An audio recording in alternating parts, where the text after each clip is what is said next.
안녕하세요. 에스라 성경학교의 김린희 교수입니다. 지난 시간에 저는 구약 성서에서 비록 드물게 나오기는 하지만 여성들의 활약상에 대해 언급했습니다. 그 중에서도 용감한 여인들 4명을 소개하겠다고 말씀드렸는데요. 이미 2명의 여인들은 다루었습니다. 기억나시나요? 출애굽기 1장에서 바로왕의 이름보다도 저자가 우리에게 더 기억하기를 원한 2 여인들의 이름을요. 기억 안 나시는 분은 출애굽기 1장에서 한번 찾아보시기 바랍니다. 이 시간에는요, 또 다른 2명의 용감한 여인들을 소개해드리고자 합니다. 이 2 사람은 앞에 2 여인들보다 훨씬 유명한 여인들입니다.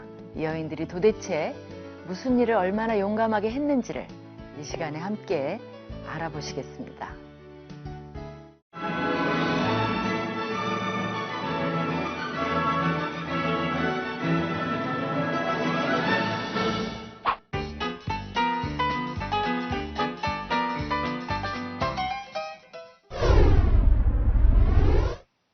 지난 시간에 이집트 바로왕의 잔인한 가족계획 3단계 탄압작전 이야기를 했습니다. 그 중에 2가지를 먼저 공부했습니다. 애굽왕의 이제 마지막 3번째 단계의 탄압은 태어난 남자아이들을 모두 나일강에 던지라는 겁니다. 바로는 더욱더 잔인하고도 노골적인 민족을 몰살하는, 영어로 제노사이드라고 하죠. 대량 학살 정책을 명령합니다. 나일강에 대해서 좀 살펴볼까요? 고대 그리스의 역사가인 헤로도투스는요, 이집트는 나일강의 선물이라고 했을 정도로 나일강은 이집트의 등뼈와 같습니다. 아문 신화에 따르면요, 이집트란 나일강이 흐르는 곳이며 이집트인이란 나일강의 물을 마시는 자이다 라고 할 정도로 나일강은 이집트 자체요, 또 그들의 정체성입니다. 그러니까 나일강의 물을 마시는 사람들은 다 이집트 사람이라는 겁니다. 이집트의 국가의 생존이 나일강에 달려있다고 해도 과언이 아닙니다. 나일강은 그들의 생명줄입니다. 이 나일강은 세계에서 2번째로 긴 강으로 알려져 있어요. 첫 번째 긴 강은 어디인지 짐작가시죠? 예, 맞습니다. 아마존 강입니다. 우리의 한강과 좀 비교를 해볼까요? 나일강이 약 6,670km라면 한강은 약 500km 정도입니다. 한강의 길이가 통일되어 나와 있지 않기 때문에 대략의 숫자로 이야기해 보겠습니다. 그러니까 나일강은 한강의 13배보다도 더 긴 강으로서 남쪽에서 북쪽으로 지중해를 향해 흐릅니다. 그러니까 이제 대개 강들이 북쪽에서 남쪽으로 흐르는데요. 나일강은 또 남쪽에서 북쪽으로 흐르는 강으로도 굉장히 유명합니다. 나일강의 상류를 따라 남쪽으로 더 내려가면요, 수단의 그 카르툼이라는 도시 근처에서 아프리카 쪽에서 온 토양과 거기 얼마나 많은 그 짐승들의 썩은 것들, 그런 유기물질들이 그것을 잔뜩 싣고 온 청나일과 백나일이 합쳐져서 그 물과 토양들을 나일강으로 떠내보냅니다. 고대부터 나일강은 매년 반복적으로 범람, 그러니까 홍수로 유명하는데, 이렇게 멀리서 싣고 온 기름진 토양을 나일강 주변에 매년 쏟아놓고, 또 홍수가 있기 때문에 땅의 소금기를 다 이렇게 빼면서 한마디로 농사하기에 아주 좋은 비옥한 땅을 만들어냅니다. 그러니까 이집트인들에게는 이 홍수가 축복인 셈이죠. 비옥한 토양과 또 풍부한 물자원을 공급하는 것이 이 홍수의 역할입니다. 예측만 가능하다면 홍수를 잘 이용할 수가 있는 겁니다. 그래서 예로부터 고대 이집트인들은 별의 움직임을 보고 이 범람의 시기를 예측하려 했기 때문에 덕분에 천문학도 발전시켰습니다. 예를 들면 이제 큰 계자리에 시리우스 별이 해 뜨기 전 동쪽 하늘에 떠오르면 나일강의 범람이 머지않았다라고 점쳤습니다. 이 시리우스 별을 이시스 여인으로 생각하고 이 이시스 여신이 흘린 눈물이 나일강으로 흘러들어 범람이 왔다고 그렇게 믿었습니다. 그러기에 고대 이집트인들은 나일강을 다스리는 자가 이집트를 다스린다고 했으며 바로왕의 중요한 임무 중에 하나가 바로 이 나일강을 다스리는 것이었습니다. 정기적으로 나일강이 범람하지만 물이 불어나는 시기와 그 폭을 매년 점치기란 쉬운 일이 아닙니다. 그래서 그들은 궁극적으로 신에게 의존하는 수밖에 없었습니다. 그들은 대지의 은혜를 베풀고 풍요를 가져다주는 나일의 신으로 하피 신을 숭배했습니다. 여러분이 가끔 이렇게 뒤지다 보시면 수염을 달고 늘어진 여성의 가슴을 가지고 있는 남성상이 이 하피 신의 모습입니다. 또 여러분이 지도를 보시면 이집트는 나일강을 따라서 도시들이 발달돼 있고 특히 하류 쪽으로 가면 삼각지 가까이에 도시들이 많이 모여 있는 것을 보실 수 있습니다. 나일강 중심으로 왼쪽으로는 서부 사막과 사하라 사막, 동쪽으로는 동부 사막이 있어서 자연적으로 경계를 이루어 줍니다. 또 나일강 남쪽에는 6개의 폭포가 있는데요. 이 폭포는 외부의 접근을 지형적으로 통제해주는 일종의 자연적 요새 역할을 하고 있습니다. 현재 이집트는 정치적으로도 불안정하고 또 경제적으로도 어렵지만 고대의 이 나라는 고대 문명의 발상지로 아주 살기 좋은 선진국이었습니다. 이 거대한 나일은 애굽인들에게는 생명을 주는 근원적인 힘으로 믿어졌습니다. 그런데 바로왕은 이 나일강을 생명을 앗아가는 강, 죽음의 강으로 만들어버렸습니다. 모든 히브리 남자아이들은 태어나자마자 나일강에 수장되는 운명에 처해 있습니다. 피바람이 히브리인들에게 불고 있습니다. 최고의 아이러니는 바로 이 나일강에서 애굽왕이 그토록 두려워하는 출애굽 사건을 일으킬 구원자가 나왔다는 사실입니다. 이것이 이제 소개될 또 다른 두 여인들이 등장하게 되는 배경이 됩니다. 자, 다시 출애굽기 2장으로 가보시겠습니다. 출애굽기 2장 본문 속에서 유일하게 나오는 이름은 모세입니다. 저자는 가장 중요한 출애굽 주인공인 모세를 부각시키기 위해서 다른 사람들은 이름은 전혀 사용하지 않고 레위 족속 중 한 사람, 레위 여자, 그 누이, 바로의 딸 등의 명칭으로 모세의 탄생 사건에 관계된 인물들을 부르고 있습니다. 그러나 주인공 모세가 이집트의 왕자가 되기까지 그 뒤에는 하나님의 절대적인 구원의 손길이 있었으며 그 구원은 또 다른 2명의 용감한 여인들이 도구 역할을 함으로 이루어졌습니다.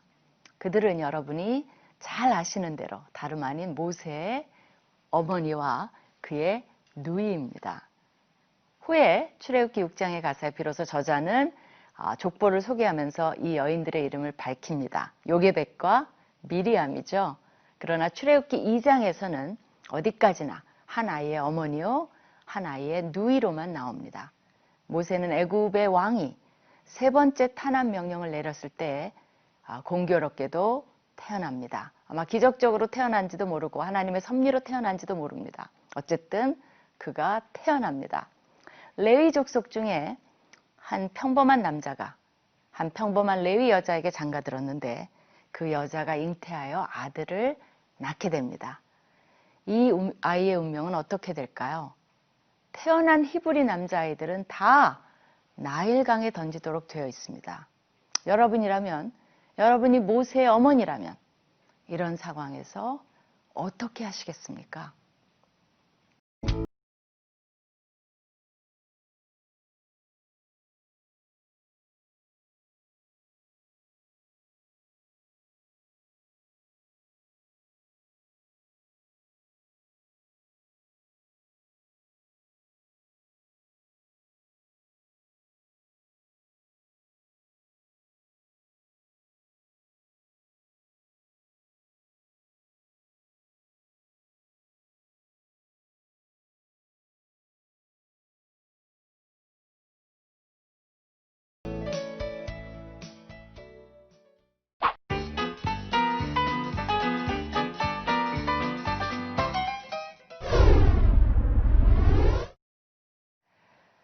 아기를 낳은 이 여인은 자기의 아들을 봅니다.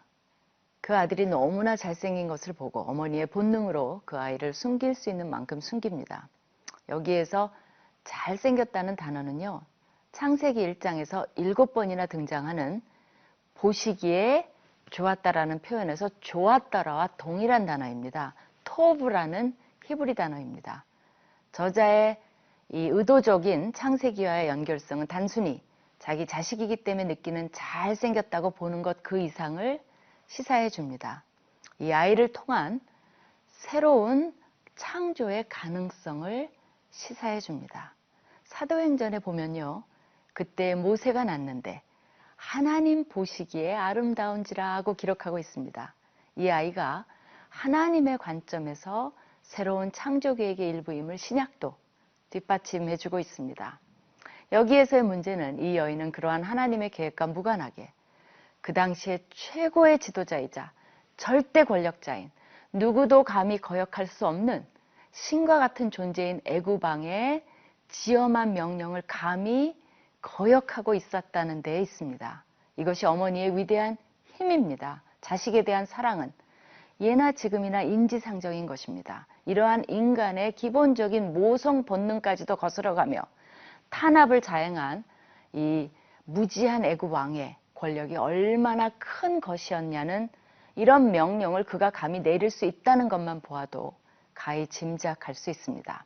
그는 인간의 생명을 마음대로 좌지우지할 수 있는 인간 위의 인간이었고, 그러나 가장 인간답지 못한 인간으로 우리 앞에 서 있습니다.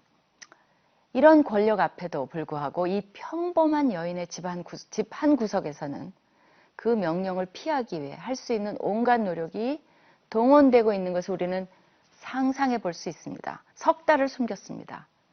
하지만 석 달을 넘길 수가 없었습니다. 얼마나 마음 졸였던, 그러나 순간순간을 아이와 즐겼던 석 달이었겠습니까? 최근에 제 딸이 아이를 낳았습니다. 제가 보기에는 모세만큼 준수하게 생긴 것 같아요. 죄송합니다. 사실 처음에는 저의 딸의 건강만 걱정이 되었지 손자에 대해 어떤 큰 감정이 없었습니다. 그런데 막상 가서 막 태어난 아이를 보고 안고 냄새도 맡아보고 날마다 그 기저귀도 갈고 하다 보니까 어느 사이 정이 쏙쏙 드는 것을 느꼈어요. 한 열흘 동안 옆에서 돌봐주었는데요. 나중에는 딸보다도 그 손주를 데리고 우리 집에 오고 싶더라고요. 할머니들이 손주가 눈에 이렇게 선하다고 하는데 저도 정말 동감합니다. 눈에 삼삼해서 빨리 가서 다시 보고 싶습니다. 저도 영락 없이 이제 할머니 클럽에 들어가게 된 것 같습니다. 그러나 이제 모세의 어머니는 아이와 너무나 깊이 정이 든 순간에 그 아이를 떠나보내야 했습니다. 여러분도 석 달 된 아이가 얼마나 이쁜 짓을 많이 하는지 알고 계시죠? 저자는 모세의 어머니가 어떻게 느꼈는지는 전혀 설명해 주고 있지 않습니다. 아마도 그것을 글로 설명한다는 자체가 모욕적이라 생각했을지도 모릅니다. 어떤 작가가 자기 아이를 물에 버려야 하는 어미의 심정을 단순한 몇 글자로 글로 표현해낼 수 있겠습니까? 단지 저자가 할 수 있는 것은 정성스럽게 그 어머니가 갈대 상자를 만들어서 물이 들어오지 않도록 거기에 역청과 나무진을 칠하고 아이를 거기에 담는 장면을 자세하게 우리에게 묘사해 주므로 굳이 아이의 어머니의 심정은 말이 필요 없음을 나타내고 있습니다. 모든 이 세상의 어머니들이 함께 울 수 있는 장면이며 애굽 왕에게 분노가 치미는 장면입니다. 마침내 애굽 왕의 명령에 따라 나일강에 이 아이를 버리는데 왜 갈대 상자에 담았을까요? 차마 그대로 수장할 수가 없어서 그랬을까요? 아니면 어떤 기적이나 희망을 바라고 담았을까요? 저자는 우리에게 그것에 대한 답조차 주고 있지 않습니다. 확실한 것은 인간적으로 할 수 있는 최선을 다하고 있었다는 것입니다. 여기에서 갈대상자라는 단어는 노아의 홍수에 나오는 방주와 동일한 단어입니다. 이것을 통해서 저자는 인류를 구원한 노아가 방주에서 나왔듯이 이스라엘을 구원할 구원자도 이 어머니의 정성이 담긴 작은 방주에서 나올 것임을 시사해주고 있습니다.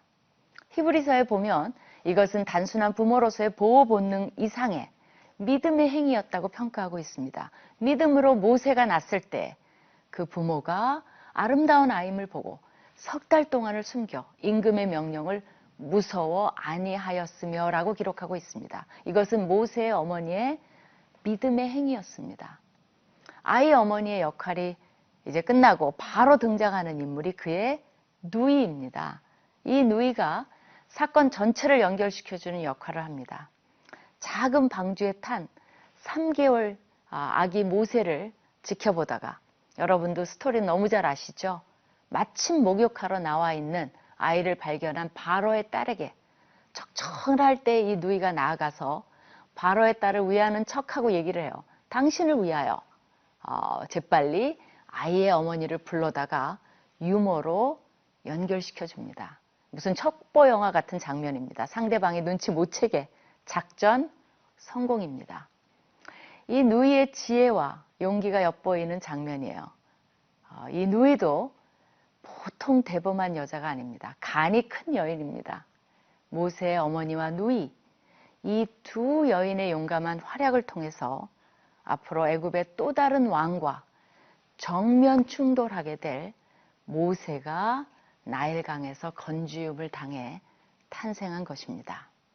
신기하게도 하나님께서는 출애굽과 같은 구원의 역사를 일으키시는데 하나의 극적인 드라마처럼 아슬아슬하게 인간적으로 보았을 때 너무도 연약한 풍전등화와 같은 여인들에 의존하여 일하시고 계시는 모습을 볼 수 있습니다. 이것이 우리 하나님의 매력이시기도 하십니다. 애굽왕의 거대한 권력과 막강한 힘 앞에 서 있는 것은 거기에 맞선 무장한 장정들이 아닌 2명의 산파와 2명의 평범한 여인들이었습니다. 그들은 힘없는 자들이지만 하나님을 경외함으로, 또한 구원을 간절히 바라는 소망과 믿음으로 목숨을 걸고 필사적인 노력을 한 자들입니다. 역사의 주인공으로는 기록되지 않았을지라도 이미 역사에 거대한 흔적을 남긴 진실한 역사 자체를 대표하는 4명의 용감한 여인들입니다. 어떠십니까? 이 여인들 한번 천국에 가면 만나보고 싶지 않으세요?